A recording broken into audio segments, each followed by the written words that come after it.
जी हजूरी करती है, वो पिंडी की सियासत को उसने तबाह कर दिया। हनीफ अब्बासी ने उसने तबाह करके रख दिया पिंडी की सियासत को। वो सिर्फ ये प्रधान बनना चाहता है, वो पिंडी की सियासत का प्रधान बन गया इस वक्त। माफिया को उससे साथ मिला लिया है, वो दवाइयों का माफिया हो, वो लैंड माफिया हो, वो एफिड्रीन माफिया हो, जिला मर्जी माफिया उनके नाम ला दो, वो बस माफिया इसको लेके चल रहा है और जमात की वो तबाही कर रहा है, वर्कर्स की वो तबाही कर रहा है। हलकों को इन्होंने अपना ड्राइंग रूम समझ लिया है। एक दिन हनीफ अब्बासी कहता है मैं इधर से इलेक्शन लड़ूंगा, और जो NS टाउन का कैंडिडेट है बैरिस्टर वो कहता है मैं इधर से इलेक्शन लड़ूंगा। अगले दिन वो कहते हैं मुझे ये दुकान पसंद नहीं आई है, मुझे ये दुकान पसंद आ गई है, वटा सटा कर लेते हैं।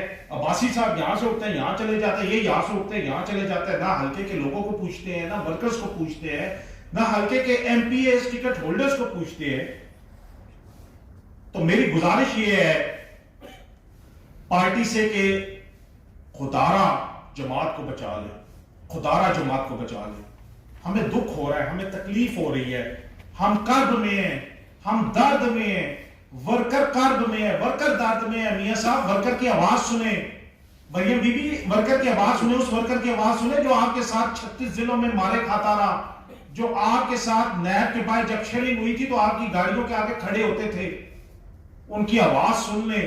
इस जमात को हाउसिंग सोसाइटी ना बनने दे जिसके फैसले एक डायरेक्टर लैंड अपनी मर्जी से कर देता है, जिस वक्त उसका दिल करता है किसी का प्लॉट कैंसिल कर देता है, जिस वक्त उसका दिल करता है किसी को प्लॉट की किस्तें माफ कर देता है।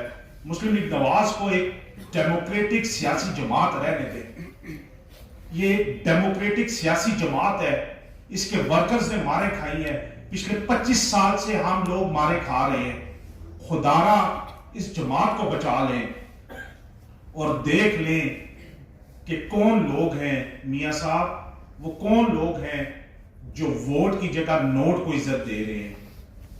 मेरी फिर इल्तमास है, हमारा नारा है वोट को इज्जत दो। खुदारा वोट को इज्जत दे, नोट को इज्जत ना दे, नहीं तो जमात खड़ा हो जाएगी।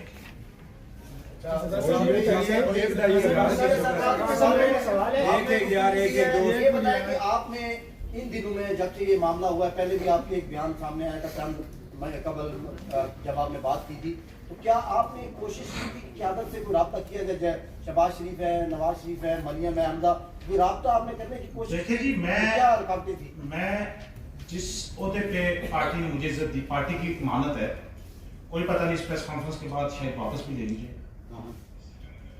लेकिन गुजारिश ये है कि जिस लेवल पे मैं बैठा हूँ, जिस जमात के अंदर भी और पार्लिमानी सियासत में भी, तो क़यादत के साथ हर लेवल पे मेरा राब्ता मौजूद है।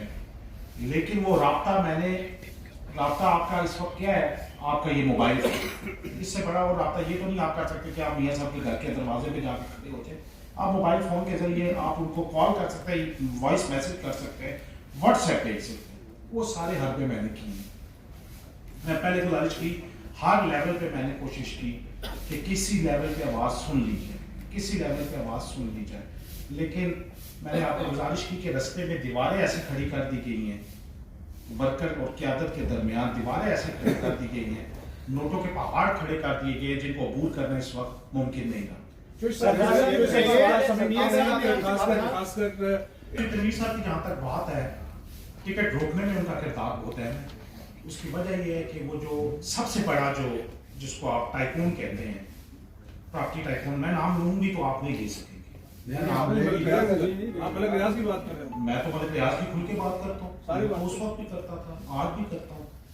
जो तनवीर साहब के उसके साथ वेस्टर्न इंटरेस्ट है मलिक रियाज के साथ, और आज मैंने गुजारिश की कि एक बहुत बड़ा हाथ जो तनवीर और हनीफ अब्बासी का मेरे टिकट रोकने में है। उसकी वजह यह है कि वो मैंने गुजारिश की कि मुझे सजा मिल रही है 190 मिलियन पाउंड के खिलाफ बोलने की। तो मैं तो यही कहता हूं ना भाई कि 190 मिलियन पाउंड जिस शख्स का है, आप उसको क्यों नहीं पकड़ते, उसको कानून के दायरे में क्यों नहीं लाते? 4 दिन पहले उसके अकाउंट्स सीज करने के ऑर्डर आ गए हैं, उसकी प्रॉपर्टी सीज करने के ऑर्डर्स आ गए हैं, और बहुत कुछ हुआ है। तो मुझे ये बताएं कि वो जिसका 190 मिलियन पाउंड है, जिसके आपने वीजे भी बरतानिया ने कैंसिल कर दिए, सारा कुछ किया, उसके ऊपर क्यों नहीं बोलते? आप इलेक्शन प्रोटेस्ट करेंगे अगर आपको टिकट कब?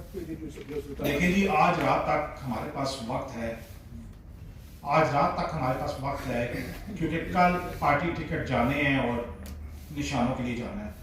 तो हम यही इल्तमास कर रहे हैं जमात से कि ये चंद घंटे अहम है। बड़ा हुआ है, इसी तरह बुजुर्गों को भी साइड के ऊपर किया हुआ है। क्या आप नहीं समझते हैं कि चौधरी निसार को खुडे लगाने के लिए सरवर खान को के साथ सीट एडजस्टमेंट की गई है, और सरवर खान साहब माशाल्लाह वो जो परवेज मुशर्रफ दौर हो या इमरान खान साहब का दौर हो, तो मुस्लिम लीग नून और शरीफ फैमिली के लिए उनके अल्फाज आज भी रिकॉर्ड का हिस्सा हैं। रात को जियो न्यूज पे एक प्रोग्राम चल रहा था, उसमें सरवर खान साहब की तमाम रिकॉर्डिंग्स चली, और ख्वाजा आसिफ साहब जो कि हमारे पार्टी के सीनियर रहनुमा हैं, उनको यही सवाल किया गया। तो उस पर ख्वाजा आसिफ साहब ने भी यही कहा कि ये बहुत बड़ी जमात के साथ ज्यादती है, जमात के साथ ज्यादती है। ये गुलाम सरवर खान के तो बयान देखे ना, किसी से ढके छुपे नहीं रहे। मैं तो यही कह रहा हूँ कि गुलाम सरवर खान, जाहिर बात है उसके पीछे एक बहुत बड़ा, फिर वो लैंड माफिया, उसकी भी एक बहुत बड़ी हाउसिंग सोसाइटी का स्कैंडल आपने देखा, आरडीए का जो सामने आया था अटक वाली साइड पे रेल रोड वाला जो स्कैंडल हुआ था, आज वो भी जीत गया। आज वो जो अरबों रुपए की दवाइयां बेच गया था इमरान खान के दौर में हेल्थ मिनिस्टर आमिर कियानी, वो भी जीत गया। आज वो भी आईपीपी में आके तो नून लीग के टिकटें ले रहे हैं। तो कहने का मकसद यही है, मैं इसीलिए तो आज आया हूँ, इसीलिए तो आया हूँ, दिल बर्दाश्ता होके आया हूँ कि खुदारा ये नोटों के जो पहाड़ हैं, इनके उस तरफ झांके आपका वर्कर रो रहा है, सिसक रहा है। सर आपने जैसे अभी कहा कि वोट की जगह नोट को इज्जत दी जा रही है, ये बात भी आपने की। इस सवाल के दो जुज़ हैं, मैं मुख्तसर आपसे पूछना चाहूँगा। आपने आज खुल के बात की, क़यादत को भी बताया कि पार्टी के ऊपर जुल्म ना करें, कुछ लोग ऐसा कर रहे हैं। एक तो बताइएगा कि उन लोगों के नाम लेना चाहेंगे जिनको नोट की बुनियाद पर टिकट दिए गए। दूसरा ये बताइएगा, अगर आज टिकट आपको नहीं दिया जाता, आपने तो खुल के बताया, तो क्या आप पार्टी के साथ आपकी हमदर्दियाँ मजीद जारी रहेंगी या राहें जुदा हो जाएंगी, या खुल के बताइए। मैंने कल भी कहा कि मैंने जमात के लिए 25 साल कुर्बानियां दी हैं, मार खाई है 25 साल। तो 25 साल की कुर्बत और दोस्ती और ताल्लुक को ख़त्म करना इतना आसान नहीं होता। उसके लिए आप अपना दुख दर्द पहले घर के अंदर बयान करते हैं, फिर ख़ानदान बरादरी में बयान करते हैं, फिर दोस्त यार तक जाते हैं। हम तो ये चाहते हैं कि ये जमात बन जाए।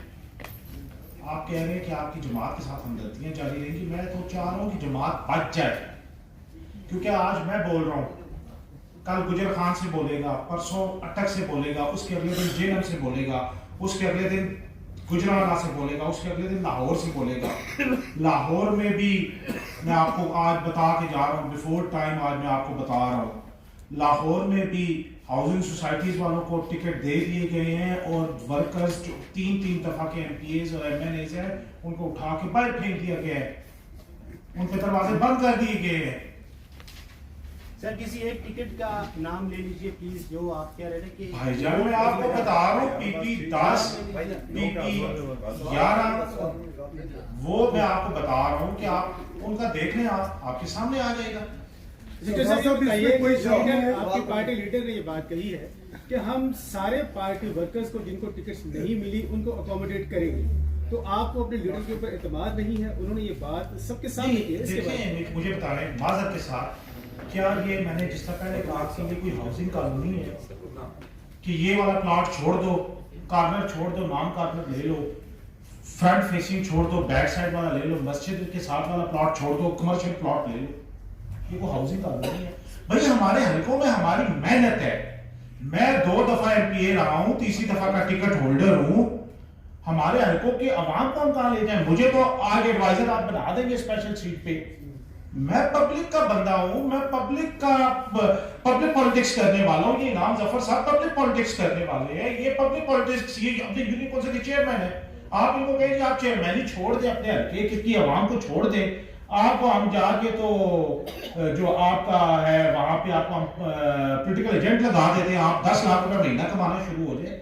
हमने कमाई करने के लिए तो ओहदा नहीं लेना, हम तो मेहनत कर रहे हैं अपने हल्के के अवाम के लिए। मैं जब पहली दफा एमपी बना, मेरे हल्के में कोई कॉलेज नहीं था। आज अल्हम्दुलिल्लाह मेरे हल्के में 3 गर्ल्स डिग्री कॉलेज है, 3 बॉयज डिग्री कॉलेज है। आज मेरे हल्के की सड़कें जो मैं बना के गया हूं, जो सीवरेज लाइनें मैं बिछा के गया हूं, उस वक्त का मेरा हल्का, मैं ये भी बता दूं, आज वो PP6 होता था, आज वो PP18, जहां से इमाम जफर साहब खुद कैंडिडेट है, PP19 जहां से मैं कैंडिडेट हूं, PP11 फैसल कयूम मलिक साहब जहां से जिन्होंने दरखास्त दी और वो भी माफिया को दे दिया गया टिकट, PP10, ये 4 सूबाई हल्के और ये जो गया है उस तरफ PP12 में टेक्सला वाली साइड पे 5 सूबाई हल्के बने इस दफा मेरे हल्के से। 3 कौमी हल्के बने हैं मेरे हल्के में, NA57, NA53 और NA54। मुझे ये बताएं कि अगर जमात के अंदर इतनी बड़ी खींचातानी शुरू हो जाएगी तो जो लोग हमारे साथ पिछले 20, 25, 30 साल से चल रहे हैं उनकी दिल आजारी नहीं होगी, उनके साथ जुल्म नहीं होगा। पब्लिक पॉलिटिक्स करने वाला बंदा मुझे बताए किस तरह पब्लिक पॉलिटिक्स छोड़ के आप उसको कहें आप एडवाइजर लग जाए, आप सेनेटर बन जाए, आप स्पेशल असिस्टेंट बन जाए, आप SA बन जाए, आप, तो इस तरह नहीं होता। जिसने सियासत अवाम की करनी है, अवाम की खातर करनी है, जिसने अवाम को उसकी दहलीज पे वेस्ट मैनेजमेंट कंपनी के काम करके देने हैं, जिसने अवाम को स्कूल बना के देना है, जिसने उनकी हेल्थ को देखना है, जिसने उनकी एजुकेशन के मसाइल हल करने हैं। एक तरफ वो है जिसने 6 कॉलेज बनाए हैं, बच्चियों के लिए IT लैब्स बनाई हैं, कंप्यूटर लैब्स बनाई हैं, उसको आपने उठा के बाहर कर दिया। और एक वो है जो अपने भांजे से पर्चा दिलवा रहा था बतौर MLA और पकड़ा गया और उसको पार्टी ने पार्टी से भी निकाल दिया, MLA का इस्तीफा भी ले लिया, उसको आप नौजवानों की नुमाइंदगी के लिए भेज रहे हैं। ये जुल्म है। मैं समझता हूं ये अवाम के साथ जुल्म है कि जो पेपर दिलवा रहा है अपने भांजे से, उसको आप टिकट दे रहे हो उस हल्के में, और जिसने वहां पे बच्चियों और बच्चों के लिए कॉलेजेस बनाए उसको आपने उठा के बाहर नहीं दिया। फिर आप कहेंगे हम एजुकेशन के लिए काम कर रहे हैं, हम यूथ के लिए काम कर रहे हैं, सफाई के लिए काम कर रहे हैं, डेंगू खत्म करने के लिए काम कर रहे हैं। अगर टिकट नहीं मिलता तो आजाद हैसियत से इलेक्शन लड़ेंगे या घर बैठ जाएंगे? ये फैसला मेरे ख्याल में आप कल तक पेंडिंग रहने दें, कल शाम तक पेंडिंग रहने दें। सफा साहब, इसमें कोई शक नहीं है कि आपने